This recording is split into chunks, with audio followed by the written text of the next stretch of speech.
All right, this is Design Assignment 5 for CPE 301. We're nearing the end. Okay, just want to run through a couple things. We were able to successfully get 2 RF modules known as the NRF 2 for LO1 devices to work and communicate together. Just want to run through a couple of items. So first off, this code that we actually ended up finding was a code made and supplied on GitHub. There was some actually an example given through class that ended up having some missing components or libraries and things like that, or actually subroutines that weren't quite the same. Oh, just turned that off. What a great day.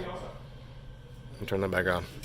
Okay, so basically we had gone through online to make sure and confirm some stuff, but the one thing you'll notice is that there's a huge set of libraries that's required to get this to run. So let's open our, okay, so here there's a minimum, what is that, 1, 2, 3, 4, 5, 6, 7, at least 3 header files that include some C files that are related to them, and all of them are basically for the purpose of configuration. Let's look here. Okay. There we go. This guy, this gentleman, we give him credit for what he did. Anyway, as you'll notice, it does some similar setup and stuff.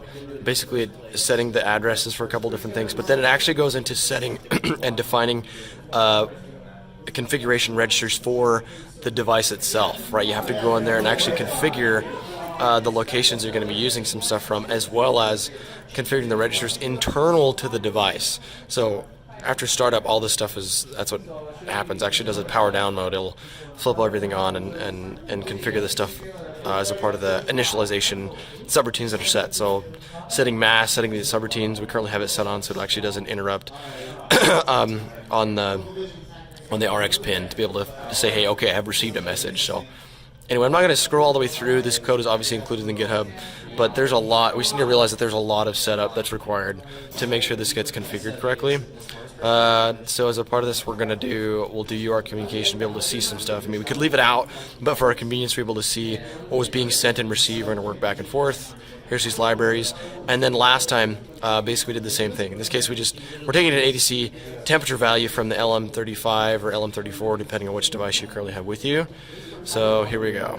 And there's some IR keys. These are set up. Okay. So again, do some initializations for UART. We initialize the ADC, and then in connection to that, we initialize the NRF 24, and then do some other configurations. So, okay, so what we do then is we basically do the same thing as last time. We read a temperature. We do a scaled conversion, making sure our value is close to what it should be. Some of these temp sensors are kind of finicky. And then we convert that, basically that integer into a string to send to the TX, to send out to the NRF 24 device over and over again. Same thing. So that'll keep occurring until the other device, so this is mine over here, our finicky little friend here. That's our boy. There's our LM35 on mine. Then over here is this one. Same thing. I mean, literally the exact same setup.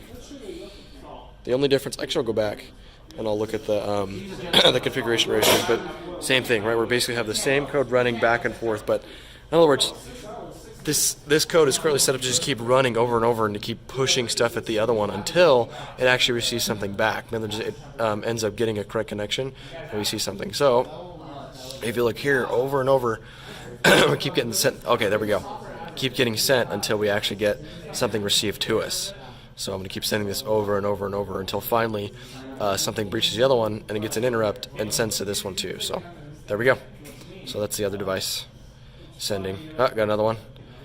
So basically what happens is it receives something in response. We're going to send that same value again over and over again to make sure it works and comes through. So okay, and I'm going to go back here though and make that point. So basically the one thing that's really important for these RF devices is that we make sure that we set RX and TS addresses, and then in connection to those addresses we also have pipes, meaning you can actually interconnect more devices than just the one relative to what you're trying to read to, so you can change that pipe over time and look at our other RF communication. You know, again, this is at the 2.4 gigahertz level for stuff. So anyway, that's it.